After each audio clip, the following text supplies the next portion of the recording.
धार्मिका, पूनम और अनीता 3 बचपन की सहेलियां थीं। उनका गांव शांत और छोटा था, लेकिन पास के गांव रामपुर का मेला पूरे जिले में मशहूर था।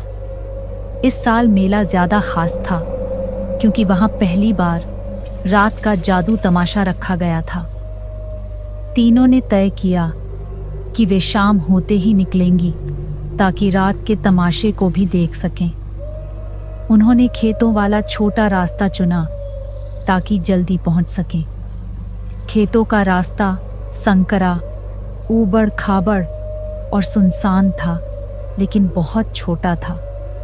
शाम की धूप खेतों पर सुनहरी चादर बिछा रही थी। तीनों हंसते मुस्कुराते रास्ते में गाने गाते हुए चल रही थीं। लेकिन जैसे जैसे वे आगे बढ़ीं, हवा में अजीब सी ठंडक और सन्नाटा फैलने लगा।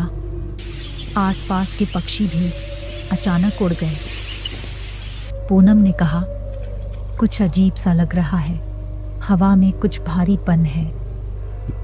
धार्मिका ने मजाक उड़ाया, तेरा डर ही भारी है। लेकिन अनीता ने भी महसूस किया कि कुछ तो गड़बड़ है। तभी उन्होंने देखा कि सामने के खेत में एक औरत सफेद साड़ी में खड़ी है। बाल उसके चेहरे पर झूल रहे थे। वह बिल्कुल हिली नहीं, जैसे किसी मूर्ति की तरह खड़ी हो। तीनों सहेलियां रुक गईं और एक दूसरे को देखा। अनीता ने धीरे से कहा, शायद कोई औरत रास्ता भटक गई होगी। लेकिन पूनम ने कहा, रुको, उसके पैर देखो। उन्होंने देखा कि उस औरत के पैर उल्टे थे। वो औरत अचानक जोर से चीखी और खेतों में दौड़ते हुए गायब हो गई। तीनों सहेलियां चिल्ला उठीं और दौड़ने लगीं। लगभग 200 मीटर भागने के बाद वे एक पीपल के पेड़ के पास रुकीं। सांसें तेज चल रही थीं और दिल तेजी से धड़क रहा था। पूनम रोने लगी, वो चुड़ैल थी, हमें मार देगी। धार्मिका ने उन्हें संभाला, शांत हो जाओ, हमें बस मेले तक पहुंचना है। लेकिन अनीता ने देखा कि रास्ता जो सीधा खेतों से होकर जाता था अब घुमावदार हो गया है। वह बोली, हम तो सीधी लाइन में चल रहे थे, ये मोड़ कहां से आया? उन्होंने चारों ओर देखा। हर खेत एक जैसा लग रहा था। लगता था जैसे वे एक ही जगह पर बार बार घूम रहे हों। अचानक उन्हें किसी के हंसने की आवाज सुनाई दी, वही औरत की जो अभी भागी थी, लेकिन वह कहीं दिखाई नहीं दे रही थी। धार्मिका ने जेब से तुलसी की माला निकाली जो उसकी दादी ने दी थी और धीरे धीरे भगवान का नाम लेने लगी। हवा तेज हो गई, जैसे कोई ताकत उन पर हावी हो रही हो। तभी अनीता जोर से चीख पड़ी, पूनम कहाँ गई? दोनों ने देखा कि पूनम वहीं थी, लेकिन उसकी आंखें सफेद हो चुकी थीं और चेहरा निर्विकार था। उसने बर्फ जैसे स्वर में कहा, तुम लोग क्यों आए? मेला देखने या मौत लेने? यह सुनकर धार्मिका और अनीता पीछे हट गईं। पूनम अब पूनम नहीं लग रही थी, जैसे उसमें कोई और समा गया हो। उसकी चाल, उसकी आवाज सब बदल चुकी थी। अनीता ने हिम्मत करके कहा, देख पूनम, ये सब मत कर, हम तुझे नहीं छोड़ेंगे। लेकिन पूनम ने जोर से हंसते हुए खेत की ओर इशारा किया, जहां एक औरत खून से सनी साड़ी पहने बैठी थी और कुछ बड़बड़ा रही थी। धार्मिका को महसूस हुआ कि पूनम के शरीर पर जैसे काले धब्बे बनते जा रहे हैं। तभी पूनम अचानक बेहोश होकर गिर गई। चारों ओर एक भयानक सन्नाटा छा गया। धार्मिका और अनीता ने मिलकर पूनम को उठाया और खेत के किनारे बने एक छोटे बोरवेल की दीवार के पास बिठाया।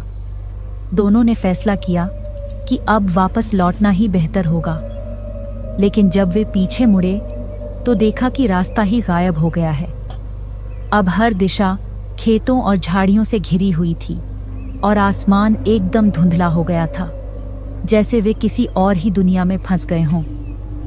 अचानक खेतों से एक अजीब सी धुन आने लगी। न तो संगीत, न मंत्र, कुछ अजीब, जैसे किसी आत्मा की लोरी। पूनम उठी, लेकिन इस बार उसकी चाल चुड़ैल जैसी थी। वह बिना बोले एक ही दिशा में चलने लगी। धार्मिका और अनीता उसके पीछे चलने लगी। उन्हें डर था कि अगर छोड़ा तो फिर कभी ना मिल पाए। वे एक झाड़ी के पास पहुंचे, जहां जमीन खुद ब खुद कांपने लगी। पूनम जमीन पर बैठ गई और बड़बड़ाने लगी।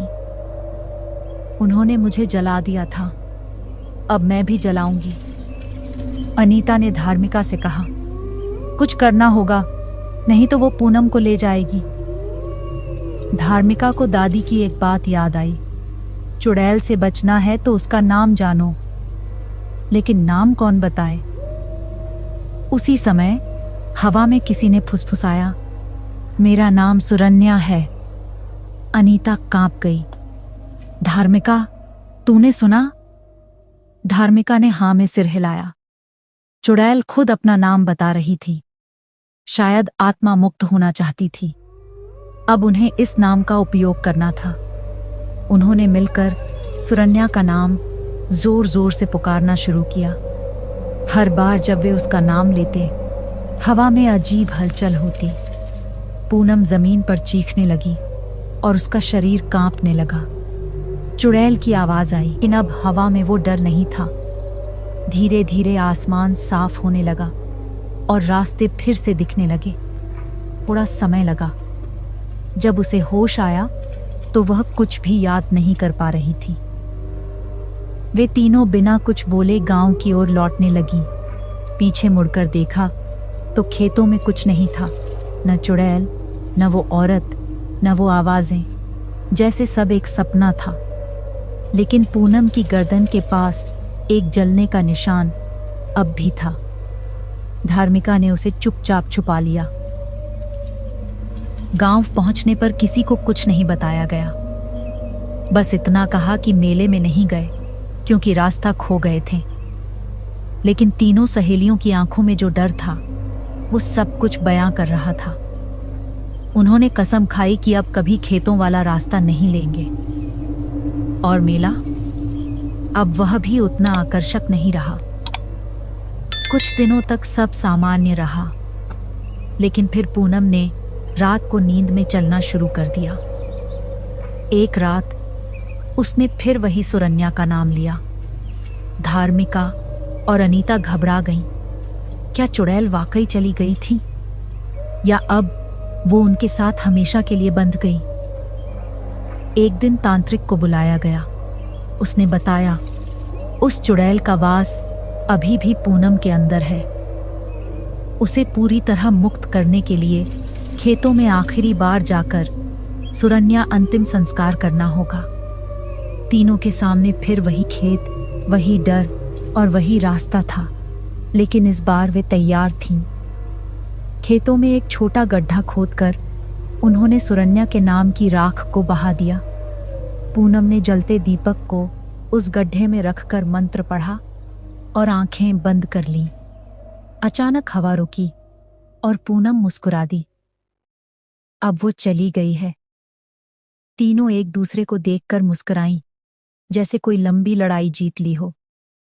लेकिन खेतों के बीच आज भी कोई सफेद साड़ी में दिख जाए तो चौंक जाना, क्योंकि कुछ कहानियां कभी पूरी खत्म नहीं होती।